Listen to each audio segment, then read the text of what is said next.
Whether you have a large garden like mine, a medium-sized one, a small one, it doesn't matter. Filling it with plants can be incredibly expensive. We're talking things like flowers and shrubs, vegetables, fruit bushes, trees. They all add up. It's a lot of money if you go to the garden center. And I went there yesterday just to have a look around to see if there's anything interesting, but also to look at the prices. And if I would have bought everything that I need to fill my garden this year, I would have spent all my money, pretty much. But fortunately, there are ways that we can create and get plants for free. Some of the ways use plants from our own gardens and some of them from friends' gardens. And there are even ways that you can get free plants from your community, even if you're starting from scratch.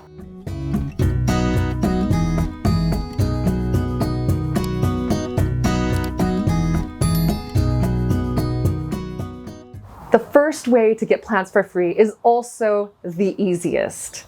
It's with using volunteers like this chamomile plant right here. And all volunteers are plants that grow on their own, usually from seeds from previous year's crops. So for example, chamomile. I grow chamomile every year.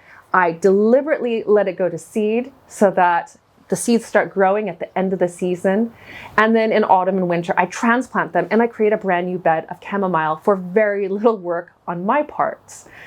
Volunteers tend to happen wherever you let vegetables go to seed. So for example, lettuce, it'll go to seed, or also this rocket, arugula, can go to seed easily. And then you get tons of seeds in the soil. They sprout, they grow, and they can be a bonus.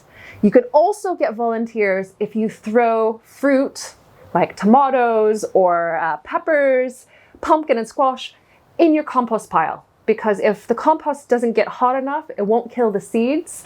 And then you use the finished compost and those seeds are transported to your beds where the seeds will germinate and grow. And you can get volunteers that way too.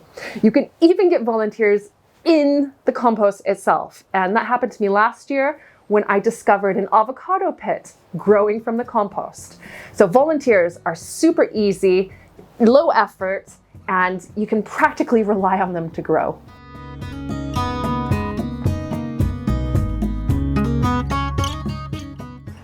Plants reproduce in quite a few different ways. It's not just about seeds. And one way that they reproduce is by cloning themselves. And some plants, if you cut them up, if you cut the root ball into pieces, they will regrow into separate plants. The same goes for plants that create runners or offshoots. You can divide those off and grow them on as separate plants. And in the vegetable garden, some of the most well-known plants that you can divide up are rhubarb, which you would divide up in late winter to early spring. Globe artichoke creates offshoots. Raspberry runners, everyone who has grown raspberries know how they can send out runners under the soil. You can divide those up. Strawberry runners as well. As soon as they send out those runners, you can pin them down to the ground or just let them carry on and you can transplant the new plants later on. Chives, mints, lemon balm, lots of other types of clump forming herbs. You can chop them into pieces, the root ball, in spring or autumn, plant them up, and then you've got brand new plants. And this way you can increase your plants for free.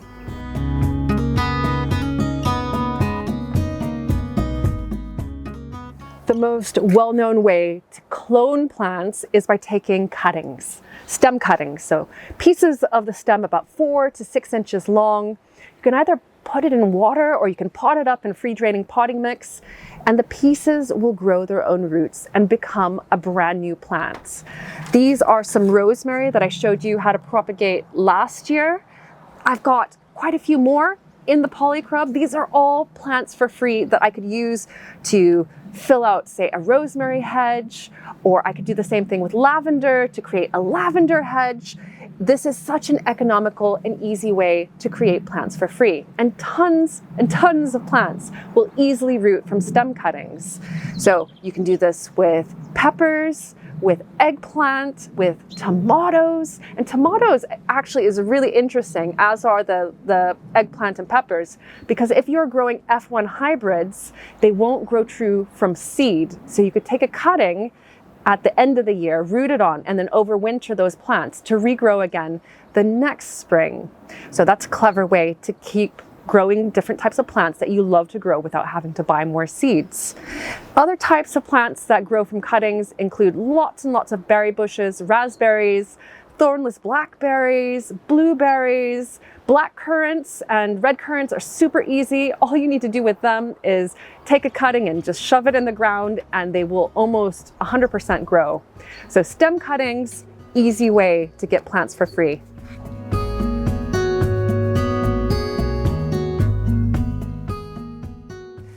In this box are literally thousands of parsnip seeds that I saved late last summer. And they're still on the flower heads for the most part. And I've been drying them out in this box in paper bags all winter. And they are ready to sow. And because they are so fresh, and because they come from my garden, not only are they gonna germinate really quickly, but they are going to love my garden conditions, the environment, and they're gonna grow really well here. And that's the case if you keep saving seeds year in, year out. The seeds that you grow will be really acclimatized to your garden's conditions. Now, saving seed is super easy, but it's also a little bit more complicated than the methods that we've already discussed, because you do need to know the difference between open-pollinated varieties versus F1 hybrids. So open-pollinated types, if you save the seeds and you take precautions against cross-pollination, then you can expect those seeds to grow into the exact type of vegetable that you grew the first time round. You won't get any surprises. F1 hybrids, on the other hand, if you save the seeds, they will grow into a type of vegetable or fruit or flower, but it might not be the one that you expect. But saying that, you can save any seeds that you want and experiment and grow them. And there are some really easy seeds to save as well that you can kind of expect to grow true. For example, lettuce is really easy to save seeds from, and I've been saving my own lettuce last year, a type called George Richardson, which I love. I've got it growing in the polycrub right now. Tomatoes are also super easy to save from, and I have a video showing how to save those. Peas are another one. And if you want a really good resource for saving vegetable seeds, I have a book that I can recommend. It's down in the video description, a link to that. And it's a book that I will always have on my bookshelf as such a resource.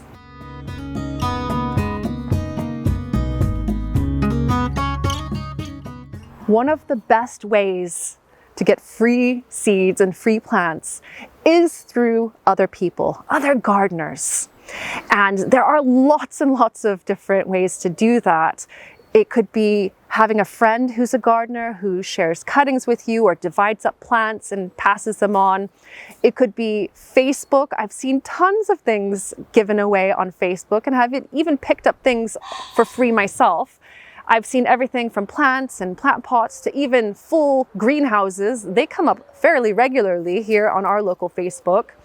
And seed libraries, often associated with actual libraries, they're basically places where people can share seeds with the community. One other really good place is a seed swap event. And I'm one of the organizers of our local event, which is happening in a week's time on Sunday, April 6th in Laxey. And if you are local to the Isle of Man, you are invited as well. And basically, all we do is show up with our spare seeds and plants. And as you have seen, I've got tons of spare parsnip seeds. So I'll be taking those along with an entire basket of extra seeds that I don't need and sharing them. So I'll put them on the tables and then I'll help myself to what's already there. And people come with house plants and trees, sometimes small tree saplings, lots and lots of seed packets, gardening books, gardening tools, all sorts of things. It's a good opportunity for a clear out of the shed and of your seed collection.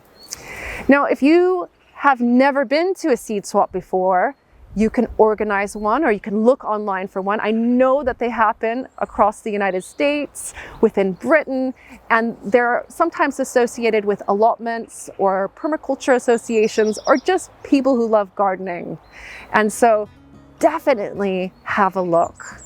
And if all else fails, I've introduced some really useful ideas for creating plants for free within this video, and I hope that you find them useful and maybe are looking at the plants in your garden a little bit differently and looking at ways that you can actually take what you have, create new plants, maybe even trade them with another gardener for different ones, or even maybe start a little plant stand, little business, so that you can earn money to buy what you need. Lots of ideas there. I hope you enjoyed it. And leave me any questions or comments down below, and I will see you in the next video. Thanks so much for watching, and happy transplanting and propagating and creating plants for free.